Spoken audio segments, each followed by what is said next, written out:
Hello friends, मैं Keshav Gupta, assistant professor, Bhagwati शिक्षक प्रशिक्षण महाविद्यालय गंगापुर सिटी। दोस्तों, कोविड-19 ने जितना कुप्रभावित शिक्षा को किया है, शिक्षा जगत को किया है, मुझे नहीं लगता कि इस महामारी ने, इस पैंडेमिक ने और किसी भी क्षेत्र को इतना प्रभावित किया। आपको देख लें, मतलब छात्र समाज को, शिक्षक समाज को, छात्र समाज में छोटे बच्चे से लेकर और कॉलेज एजुकेशन को देख लें, कंपटीशन को देख लें, एकेडमिक को देख लें, किसी भी शिक्षा के किसी भी फील्ड को देख लें, सबसे ज़्यादा कुप्रभाव, एक नेगेटिविटी जो हम में आई है वो आई है शिक्षा जगत के क्षेत्र में। दोस्तों, हम इसकी पूर्ति तो नहीं कर सकते, लेकिन भगवती टीटी कॉलेज प्रशासन ने जैसे फर्स्ट लॉकडाउन में भी आपको ऑनलाइन मटेरियल भेजकर कुछ हद तक आपको सिखाने का और जो कमियां कोविड-19 के कारण रही उनकी पूर्ति करने का प्रयास किया, और वही एक प्रयास दोबारा भगवती प्रशासन, टीटी कॉलेज प्रशासन इस कमी को पूरी करने की कोशिश कर रहा है। इसी कड़ी में दोस्तों, आपको मैं आज आपका सिलेबस ईयर सेकेंड ईयर और प्लस एजुकेशन में टीचर लाइन के लिए जितने भी कंपटीशन होते हैं, चाहे वो रीड अर्थात थर्ड ग्रेड टीचर, वरिष्ठ अध्यापक second grade teacher, first grade teacher, school lecturer, या फिर सेंट्रल कोई भी टीचर एग्जाम हो, टीचर रिक्रूटमेंट हो, सभी जगह पर जो मैं आज टॉपिक लेकर आया हूँ यह आपको लाभदायी रहेगा। आपके लिए माने कि बहुत ही महत्वपूर्ण टॉपिक है ये। और आज का टॉपिक है दोस्तों, जैसा एक बोर्ड पर लिखा हुआ है, शिक्षा मनोविज्ञान में अधगम की अवधारणा, concept of teacher, concept of learning, है ना, अधगम की अवधारणा। सबसे पहले मैं आपको बताऊंगा ये अधगम होता क्या है। सबसे पहले हम अर्थ देखते हैं। आज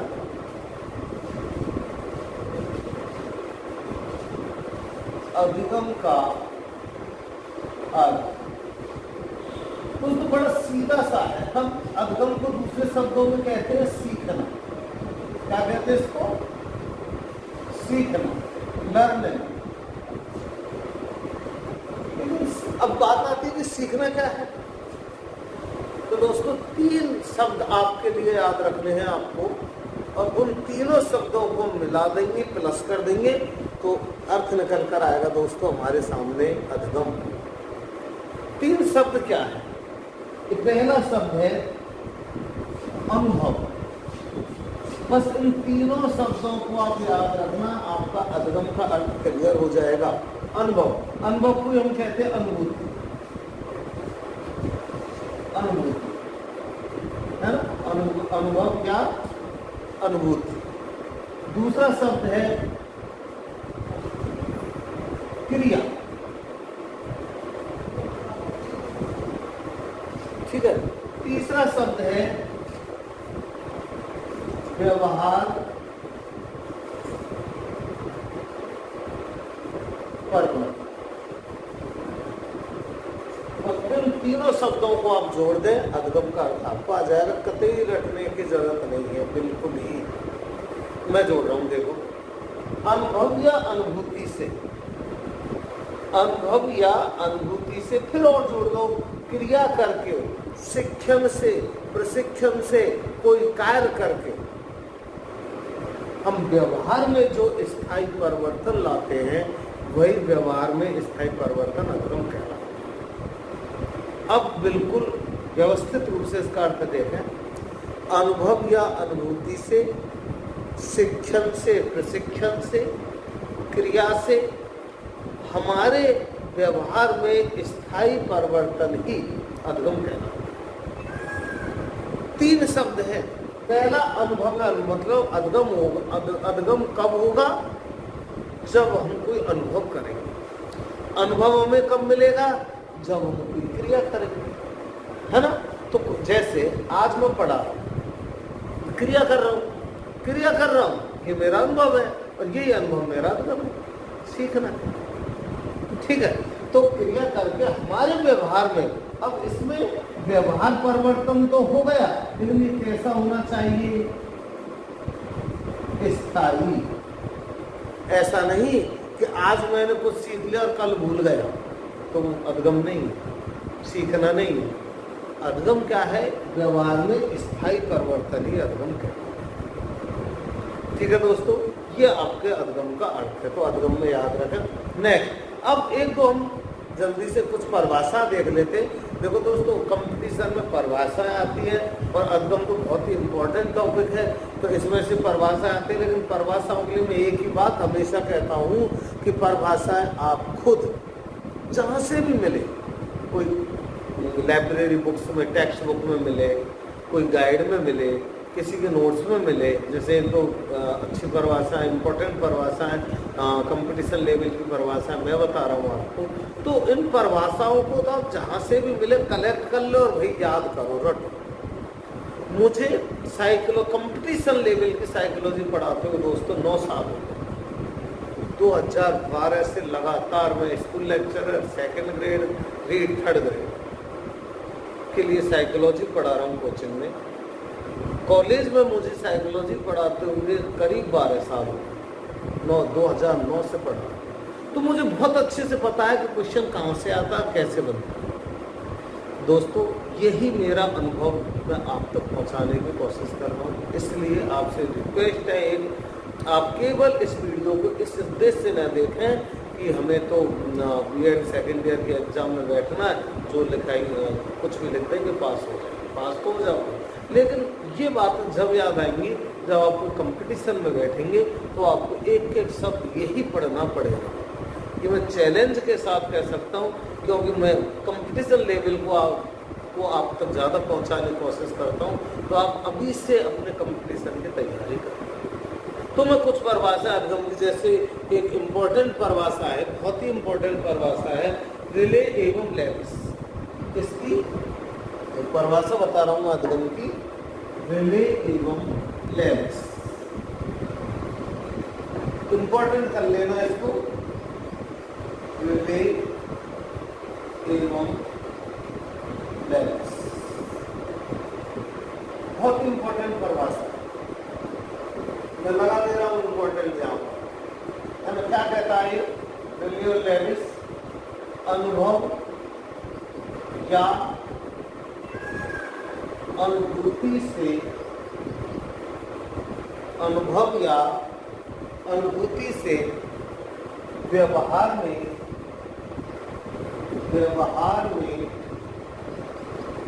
धारण, व्यवहार में धारण योग्य परिवर्तन, धारण योग्य परिवर्तन ही अधिगम है। अधिगम, देखो पूरे अर्थ को क्लियर कर रहा है।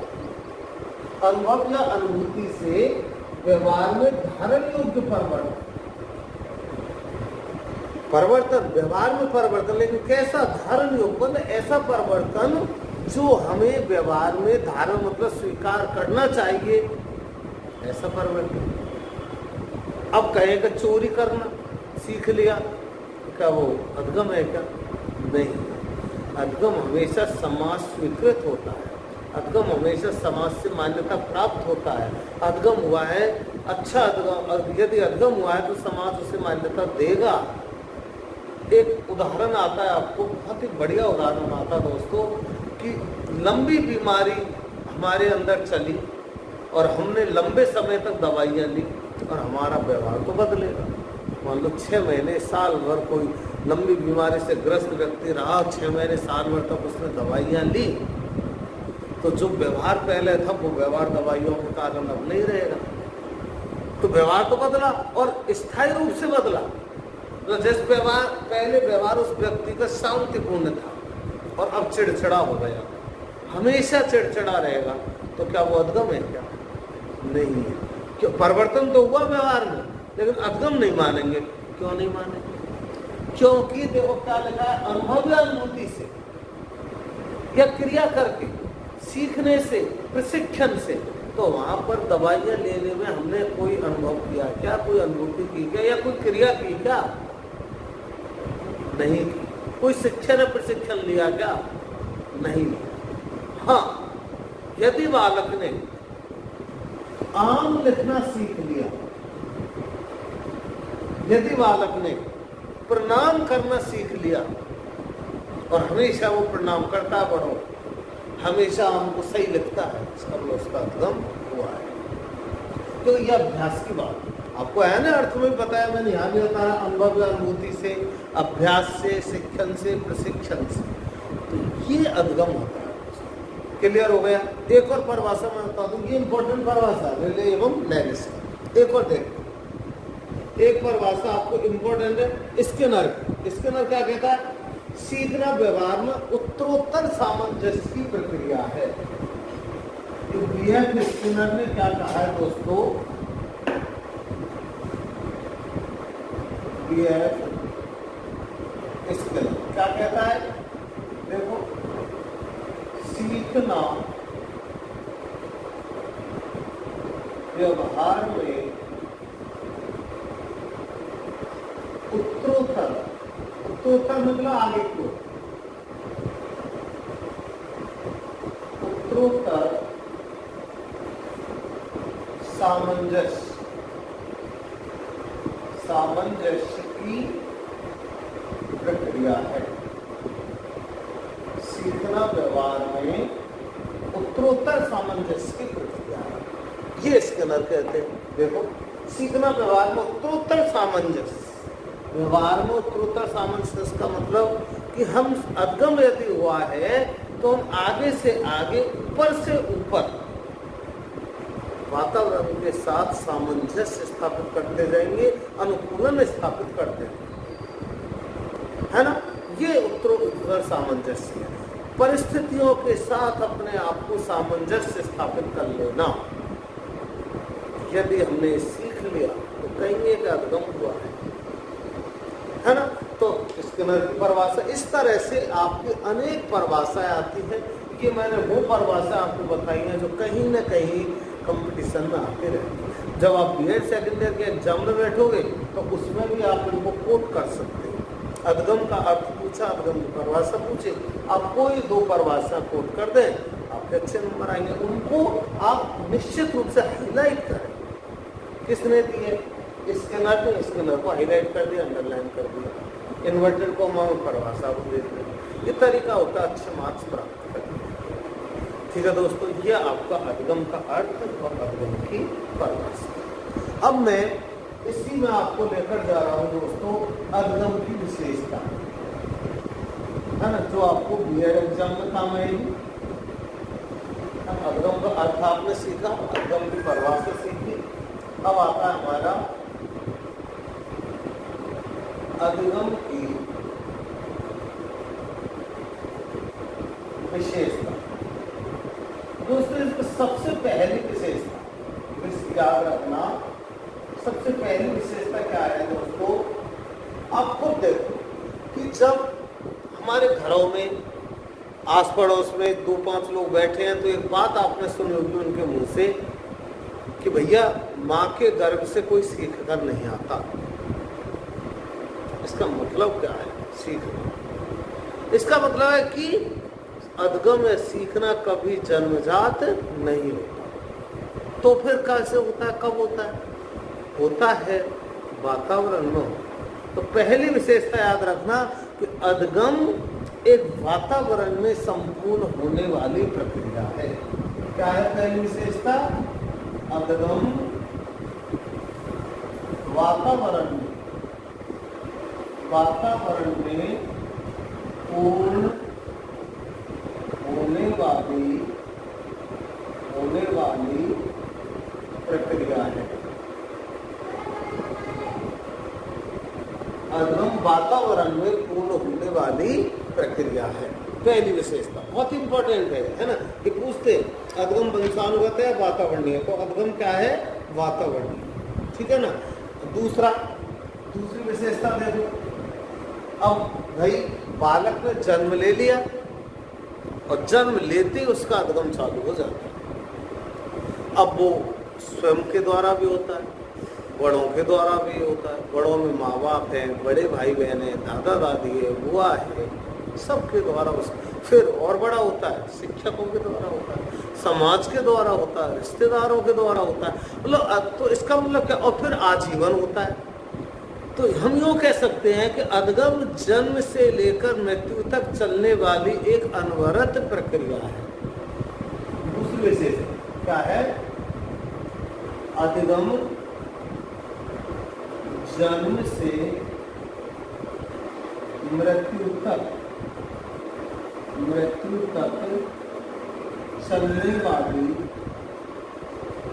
चलने वाली अनवरत, मतलब रेगुलर अनवरत प्रक्रिया है।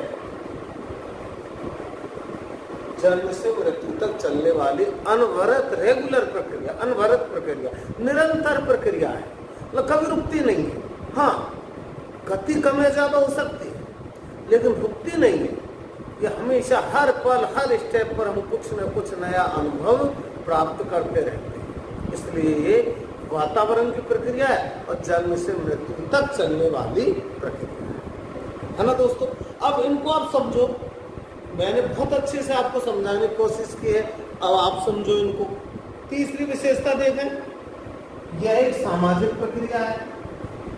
अधगम एक सामाजिक प्रक्रिया है। और सामाजिक क्यों है? तो समाज में रहकर होती है। भाई बालक ने जन्म ले लिया, समाज में आ गया। बालक ने जन्म ले लिया, पर्यावरण वातावरण में आ गया, तो सामाजिक प्रक्रिया है ना। सामाजिक प्रक्रिया। फिर एक और देखें कि अधगम एक स्थानांतरित प्रक्रिया है। बहुत ही इंपॉर्टेंट परिभाषा अर्थ है इसका, वेरी इंपॉर्टेंट। अधगम एक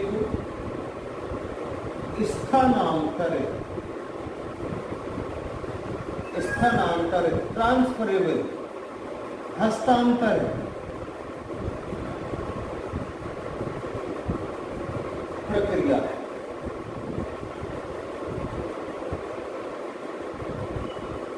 अधगम एक स्थानांतरित प्रक्रिया है, मतलब स्थानांतर, अधगम का स्थानांतरण। बहुत अच्छा टॉपिक आएगा आपको, इसी टॉपिक में बहुत अच्छा प्रकरण आएगा आपको, अधगम का स्थानांतरण। अधगम हस्तांतरण कहते हैं उसे, लर्निंग ट्रांसफर। होता क्या है? अधगम स्थानांतरण किसे कहते हैं? एक स्थान पर सीखे हुए ज्ञान का, एक परिस्थिति में प्राप्त किए हुए ज्ञान का दूसरी परिस्थिति में उपयोग कर लेना ही अधगम स्थानांतरण है दोस्तों। बस आप अभी इतना सा याद रखना, बाकी अधगम स्थानांतरण का पूरा टॉपिक मैं आपको पढ़ाऊंगा, तब एक एक कड़ी को खोलकर समझाऊंगा दोस्तों। बस आप तो मेरे हर वीडियो को बड़े चाव से, बड़े ध्यान से, लगन से आप देखते रहिए। आपको मैं चैलेंज कर सकता हूँ कि कभी भी कंपटीशन के लिए जो टॉपिक मैंने क्लियर यहाँ कर दिया, उसके लिए उस टॉपिक को कहीं और जरूरत नहीं है पढ़ने की। बस इतना मैं आपके लिए कर सकता हूँ। तो तब मैं आपको अधगम हस्तांतरण बहुत अच्छे से पढ़ाऊंगा। अब आप केवल इतना से याद रखें, मैं रिपीट कर रहा हूँ, एक परिस्थिति में सीखे हुए ज्ञान का दूसरी परिस्थिति में उपयोग कर लेना ही अधगम हस्तांतरण कहलाता है ना। तो यहाँ पर विशेषता क्लियर हो गया कि अधगम एक स्थानांतरित या हस्तांतरित प्रक्रिया है ना। अगली देखें, अधगम उद्देश्य निर्धारित प्रक्रिया है। अगली विशेषता क्या है? अधगम उद्देश्य निर्धारित प्रक्रिया। तो बिना उद्देश्य के अधगम नहीं होता। अधगम उद्देश्य निर्धारित उद्देश्य निर्धारित प्रक्रिया।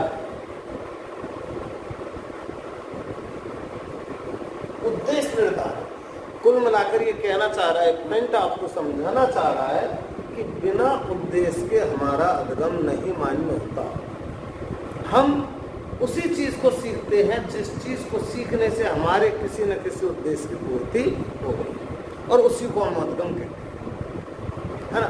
निरुद्देश्य कोई चीज को हमने अनायास ही हमारे अंदर आ गई तो वो सीखना नहीं। सीखने में एक टारगेट होता है, सीखने में एक लक्ष्य होता है, सीखने में एक उद्देश्य होता है।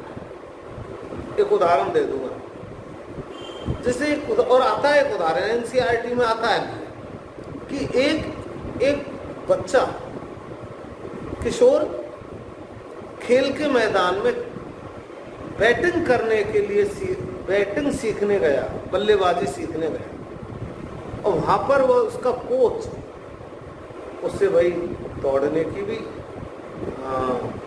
ट्रेनिंग देता है, क्योंकि जब खिलाड़ी बन रहा है तो उसे दौड़ना भी है, उसकी गति होनी चाहिए, है ना। और उसे बॉलिंग भी करवा देता है, कीपिंग भी करवा देता है। लेकिन बालक का उद्देश्य क्या है यहाँ पर? दौड़ना, कीपिंग सीखना या बॉलिंग करना? नो, उसका उद्देश्य है बैटिंग सीखना, बल्लेबाजी सीखना। तो उसका ध्यान किस पर रहेगा आप सोचो। जितना ध्यान वो बल्लेबाजी पर देगा उतना ध्यान का गेंदबाजी पर, बॉलिंग पर या दौड़ने की गति पर देगा क्या? हाँ, दौड़ने की गति वो बढ़ाएगा, लेकिन जो ध्यान उसका बल्लेबाजी में रहेगा वो दौड़ने में नहीं रहेगा। तो उद्देश्य कौन सा हुआ उसका? बल्लेबाजी सीखना। तो यहाँ पर अधिगम भी किस में होगा? बल्लेबाजी में होगा। उसे कोई धावक नहीं कहेगा, उसे क्या कहेगा? बल्लेबाज कहेगा। तो उद्गम हमेशा उद्देश्यपूर्ण होता है ना। और एक और इसकी लास्ट विशेषता हम देखते हैं दोस्तों, अधिगम मनोवैज्ञानिक प्रक्रिया है। अधिगम मनोवैज्ञानिक प्रक्रिया है ना। अब इसमें बड़ा अच्छा क्वेश्चन बनता है कि अधिगम मनोवैज्ञानिक प्रक्रिया, तो शिक्षण कैसी प्रक्रिया है? शिक्षण और अधिगम जानते हो? जैसे मैं अब क्या कर रहा हूँ, शिक्षण, टीचिंग में शिक्षण कर रहा हूँ, मैं अधिगम कर रहा हूँ। मैं शिक्षण कर रहा हूँ और आप क्या कर रहे हैं? अधिगम कर रहे हैं। तो शिक्षण एक व्यावसायिक प्रक्रिया है, परफेक्टनेस, तभी मैं शिक्षण कार्य कर रहा हूँ, पूर्णता, तभी मैं शिक्षण कार्य कर रहा हूँ। तो अधिगम की प्रकृति कैसी है? व्यावसायिक है। और शिक्षण की प्रकृति कैसी है? व्यावसायिक है। और अधिगम की प्रकृति कैसी है? मनोवैज्ञानिक। ये मन से होता है ना, इसकी जबरदस्ती नहीं होता। कैसे होता है? ये मन से होता है। अधिगम एक मनोवैज्ञानिक। ठीक है दोस्तों, तो आज मैंने आपको टॉपिक चालू किया अधिगम, जिसमें मैंने अधिगम की अवधारणा को आपके सामने क्लियर किया है, जिसमें अधिगम का अर्थ, अधिगम की परिभाषाएं और अधिगम की विशेषता। ठीक है, नेक्स्ट टॉपिक हमारा चलेगा इसी अधिगम में, और वो चलेगा दोस्तों जिसके लिए आप जब भी आप साइकोलॉजी पढ़ते हैं, अधिगम का नाम आता है, तो उसमें सबसे पहले आपके जहन में, आपके माइंड में एक ही चीज़ आती है, अधिगम के सिद्धांत आती होगी ना। याद दिला दूँ मैं, प्रयास और त्रुटि का सिद्धांत हांडेक ने दिया, क्रिया प्रसूत का सिद्धांत स्किनर ने दिया, अनुकूलित अनुक्रिया या शास्त्रीय अनुबंध का सिद्धांत पावलोव ने दिया, सूज का सिद्धांत बर्दाइमर, कॉलर, कॉफका ने दिया, चिन्ह सिद्धांत टॉलमैन ने दिया, फील्ड थ्योरी कोर्टलेविन ने दी। तो ये बड़े बड़े सिद्धांत हैं जो आपको मैं अगले वीडियो से शुरू करूँगा दोस्तों। कोशिश करूँगा कि आपको हर सिद्धांत को एक एक कड़ी खोल करके आपके सामने में प्रेजेंट करूँ, ताकि आपको ना केवल बीएड में बल्कि हर कंपटीशन में आपको।